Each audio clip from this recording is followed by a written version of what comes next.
Half a day. My name is Dawn Lees Regis, and welcome to my presentation, Symbols and Images of the Feminine. This project encompasses 8 separate presentations designed to share with the viewer how women have been represented in art through the ages. They are goddess, temptress, flora, fauna, and food, idyllic and fragile, death and martyrdom, lust and voyeurism, pinned up, pinned down, and pain, and vagina dentata and the fear of the feminine. Why, you might ask, should we care about how women's images are portrayed in art? Because seeing is believing. We believe what we can be based on what we see. We define our lives around what we see and hear.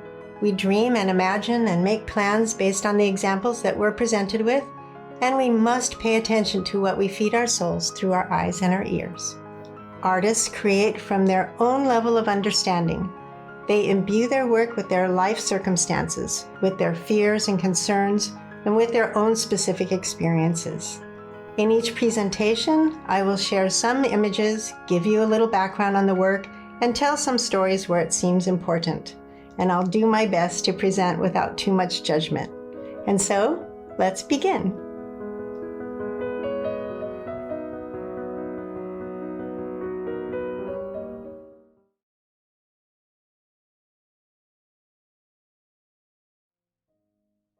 With this presentation, you'll see some examples of the various male fantasies of women as flowers, as food, and how they naturally succumb to bestiality. Interspersed are female artists and their take on the subject matter. According to Bram Dijkstra, American author and literary critic, the 1920s worldwide was a period of ambition, greed, exploitation, and aggressive, increasingly anti-humanist attitudes. A fertile breeding ground for fascism, vague feelings of frustration, and personal failure. Within this atmosphere, misogyny, like racism and anti-Semitism, became a popular opiate. One of the most visible manifestations of this misogyny was the imagery of a woman as a ravenous, destroying flower of evil, which found its origin in the high art of Baudelaire and symbolists. A large group of widely read intellectuals helped establish the fear of female sexuality, denigrating women as nature's vampires and man-eating flowers. Other writings denied these powers in women, stating that there was not enough logic in women to be destructive, given their small brains and minuscule intelligence. During this period, there was also an obsession with Freudian psychoanalysis. The flower of evil imagery had become a cultural platitude. As a feminist, Georgia O'Keeffe had to have been eminently aware of the malicious implications of the period's woman as flower symbolism. To paint flowers as flowers and nothing else, close up and for their own sake, would become for her an act of defiance, a radical gesture of disassociation from the anti-humanist values of the prevailing social order.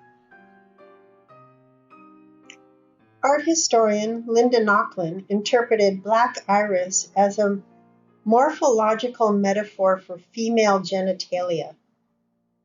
Georgia O'Keeffe rejected such interpretations, saying, "Well, I made you take time to look at what I saw, and when you took time to really notice my flower, you hung all your own associations with flowers on my flower, and you write about my flower as if I think and see what you think and see. And I don't." Lewis Mumford, historian and philosopher, commented, "Yesterday, O'Keeffe's exhibition opened. The show is strong. One long, loud blast of sex. Sex in youth, sex in adolescence, sex in maturity, sex as gaudy as 10 nights in a whorehouse, and sex as pure as the vigils of the Vestal Virgins. Sex bulging, sex tumescent, sex deflated.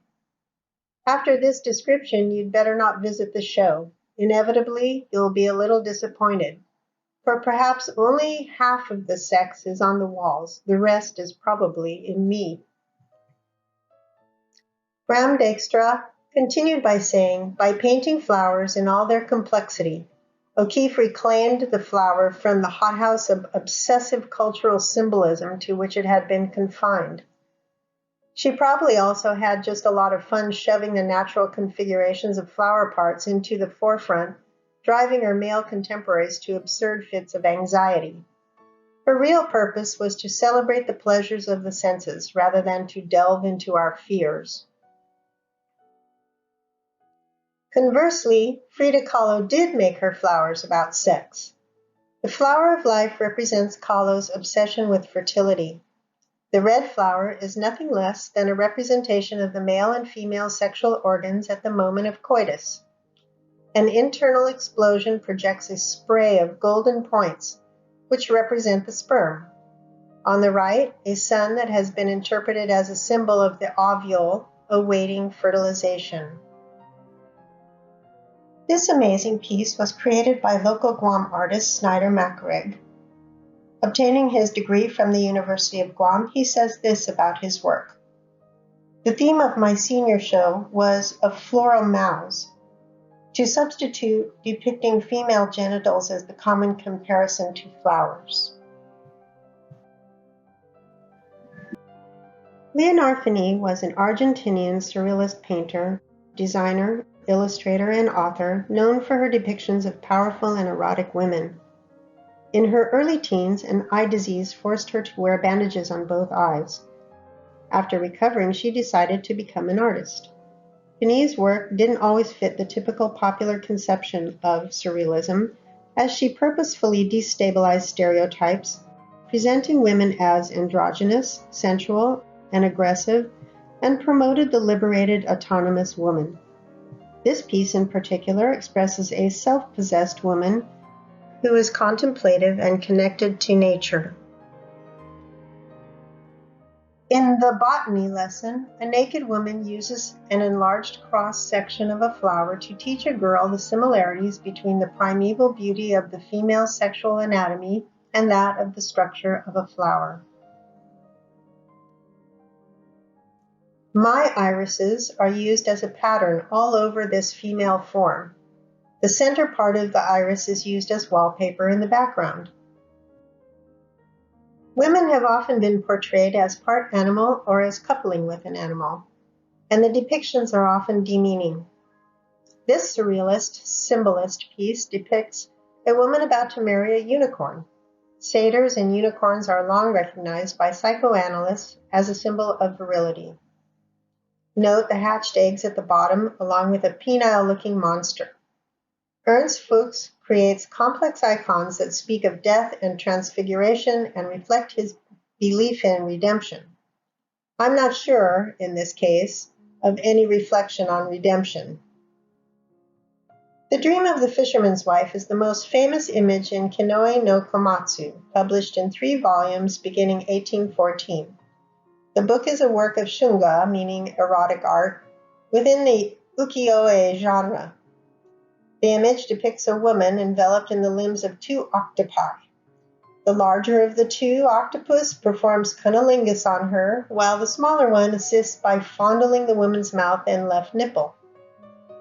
In the text above the image, the woman and the creatures express their mutual sexual pleasure from the encounter. In Greek mythology, Circe is an enchantress and was renowned for her vast knowledge of potions and herbs. Through the use of these and a magic wand or staff, she would transform her enemies or those who offended her into animals. The best known of her legends is told in Homer's Odyssey, when Odysseus visits her island of Aeaea on the way back from the Trojan War, and she changes most of his crew into swine. Circe was also taken as the archetype of the predatory female.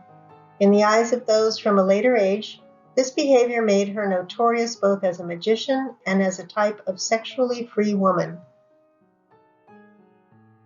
In yet another Greek myth, Zeus is attracted to Leda and, disguising himself as a swan, rapes her on the night that she plans to lay with her husband, King Tyndareus. There are several versions of this story, but in most, Leda lays 2 eggs. According to myth, 1 egg contained Helen of Troy and Polydeuces. These are Zeus's children. The other egg contained Castor and Clytemnestra. These are the children of the king. It was a well-known myth through the Middle Ages, but emerged more prominently as a classicizing theme with erotic overtones in the Italian Renaissance. La peine capitale can be translated as death penalty or capital punishment. Take note of the dead goose, the girl with the knife, and the girl with the blue stockings. I wonder if her name is Leda. Originally from Brazil, Susan Sedan Boulay grew up on a farm where animals and nature were a big part of her life. Later, she immigrated to the United States and settled in California. There, she continued to work in her unique style, which evolved into a complex layering of images that mixed human, plant, and animals, creating a shamanic and goddess feel to her work. She drew her inspiration from a wide variety of sources such as mythology and poetry, Jungian psychology, and worldwide spiritual traditions, as well as a deep love of animals and the natural world. Following the example of Susan Sedan Boulay, I created Muzuk. In this painting, a woman is intimately connected to the coconut plant and her wild self, as evidenced by the wolf elements in the painting. The most famous contemporary woman animal is the Playboy bunny. In 1963, Hugh Hefner wrote his views on women. The rabbit, the bunny, in America has a sexual meaning, and I chose it because it's a fresh animal, shy, vivacious, jumping, sexy. First it smells you, then it escapes, then it comes back, and you feel like caressing it, playing with it. A girl resembles a bunny, joyful, joking. As if likening a woman to a fresh animal didn't sound weird enough, Hugh continues with this. Consider the kind of girl that we made popular, the Playmate of the Month. She is never sophisticated, a girl you cannot really have. She is young, healthy, simple girl, the girl next door. We're not interested in the mysterious, difficult woman, the femme fatale, who wears elegant underwear with a lace, and she is sad and somehow mentally filthy. The Playboy girl has no lace, no underwear. She is naked, well washed with soap and water, and she is happy. At one time, Hefner owned stock in Playboy equaling 250 million, made off the bodies of women. Mermaids have been associated very early in the Christian era with the siren, the seductress of men's souls. Mermaids are an emblem of libidinous passion, and fish represent the souls of men. Mermaid tails are thought to represent a gigantic penis stolen by woman, a thieving seductress who haunts the male imagination. A very scary mermaid is represented here. She is depicted as strong and confident. Remember that fish represent the souls of men, and here we see gulls, who are the hunters of fish, sitting with the mermaid. Adding to the fear factor is the serpent beast in the water. René Magritte decided to switch things around a bit. Art historian Edward Lucy Smith interprets this piece this way. Here is a woman who is all cock, like the strutting phalluses which form the subject matter of some Felician Ropp's caricatures. Sedna is the goddess of the sea and marine animals in Inuit mythology, also known as the Mother of the Sea or Mistress of the Sea. She is sometimes known as Big Bad Woman or Old Woman Who Lived in the Sea. The story of Sedna, which is a creation myth, describes how she came to rule over the Inuit underworld. There are a variety of Sedna legends, but the one I like the most is that she is dissatisfied with men found for her by her father, and so she marries a dog. Her father is so angry at this that he throws her into the sea, and when she tries to climb back into the boat, he cuts off her fingers. Her fingers become the first seals, and she a mighty goddess. When she is angered, the shaman travels to wash and comb her hair for her, after which she is placated and releases the animals to the hunters. In looking at the erotic associations of food and the female body, we look first at the art of Mel Ramos. He said of his work, "I try to celebrate folk heroes and sex queens in a straightforward manner. While their likeness is not faithful, their character is obvious." The erotic associations between food and the female body have been prevalent throughout the history of art. In Luncheon on the Grass, one must wonder what really is for lunch. Clothing places men in a position of power, while nudity places women in a position of vulnerability. Jeannie DeCandia moved from Texas to Guam 6 years ago and has been influenced by its natural beauty. She responds to the issue of the erotic nature of food and its association with the female form by eliminating all figuration and focusing on vegetation. Yet the meaning behind the work has everything to do with how women connect with nature and the bounty it provides. She says this about her work. Sustain means strength and support, both physically and mentally. I have slowly started to focus these last few years, living in Guam, that being a mother goes far beyond our front door boundaries. Sometimes, to move forward, we have to take another look from the beginning. The world outside our homes has everything we already need. From the trees, water, soil, and rocks, this is what our ancestors used to create sustainable family units. A mother's job is everywhere and anywhere. With our physical and mental strength, we are able to support ourselves and our families while we move forward in time. Dwayne Hansen did some very realistic, though often pretty unflattering sculptures, choosing topics from American culture. Judy Selk Flores is well known locally as an artist, folklorist, and historian, exemplified by her painting, Making Tzitzis in an Outside Kitchen. This piece beautifully and accurately depicts the historical and cultural efforts women made in food preparation. Presenting women as food preparers rather than the food itself provides an excellent counterbalance to the previous painting. Judy explains, this scene depicts making corn tortillas in an outside kitchen over a raised firebox called a fogan. The woman in the foreground is patting balls of dough into flat discs, using a waxy banana leaf as her disposable prep sheet. The flat cast iron grill used to bake the tortillas is called a kimat. The other woman washes dishes in the flat wooden sink called a bataya. This kitchen is well equipped for daily cooking and is a favorite place for women to chat while they work. This piece is part of the private collection of former First Lady Jerry Gutierrez. The image in the upper left is an ancient vessel used for ceremonial drink. The other image is an Egyptian fertility bird goddess appearing in early pre-dynastic times as a funerary figure with a beaked face and wing-like arms and hands. Her form is a blend of bird, woman, and deity. From Iraq, we have a lizard-headed nude woman nursing a child. The elongated head could represent an elaborate headdress or possibly be evidence of cranial binding.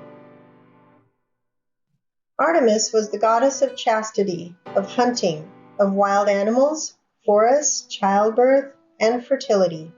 In Roman mythology, Artemis is Diana the huntress. The Ephesian Artemis is a very different version of the deity than the usual goddess of the hunt, and usually worshipped for fertility. She is most often seen wearing a string of eggs or breasts around her shoulders and chest.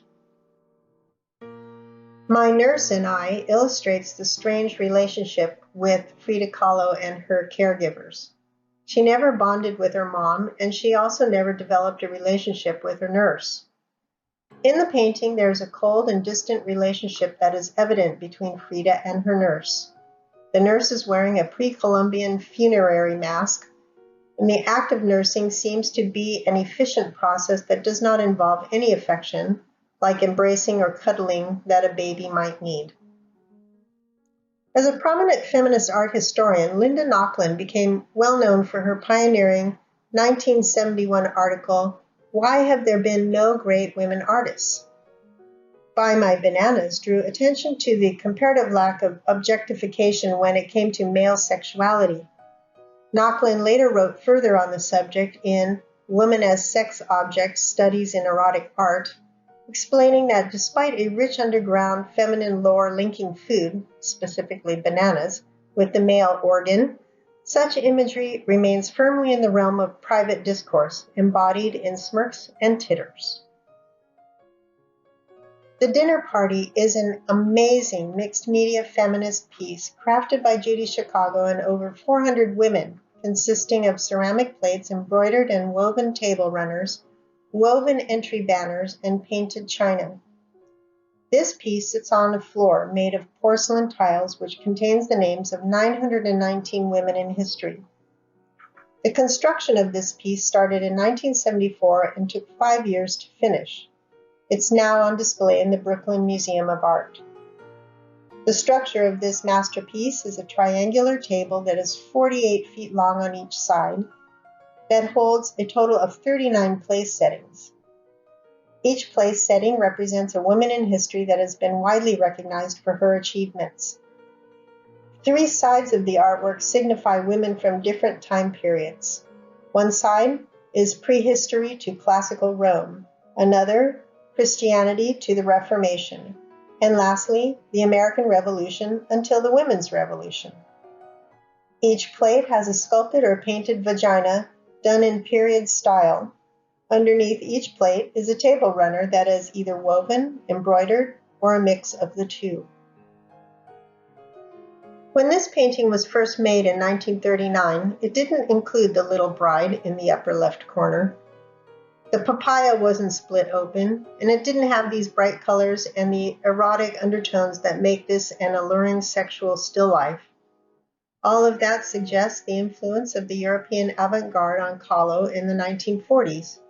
Even though she wasn't really describing herself as a surrealist, she was absorbing those influences.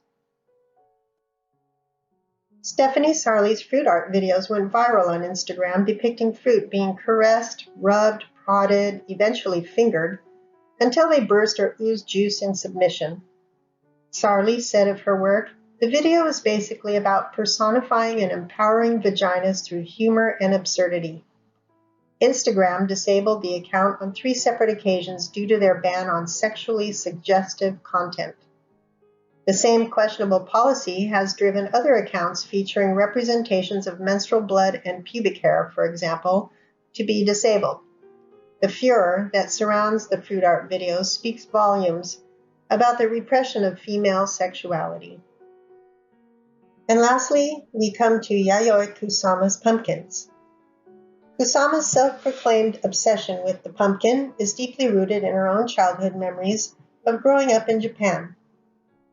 Amid widespread national food shortages during World War II, the storehouse of pumpkins that her family owned provided a crucial lifeline and sustained much of their home village of Matsumoto. The pumpkin took on even more personal and psychological significance for the artist as she began to suffer from vivid hallucinations during childhood. Seeing pumpkins in their multiplicity provided a rare source of comfort, in contrast to the more menacing associations she held regarding flowers and other plants.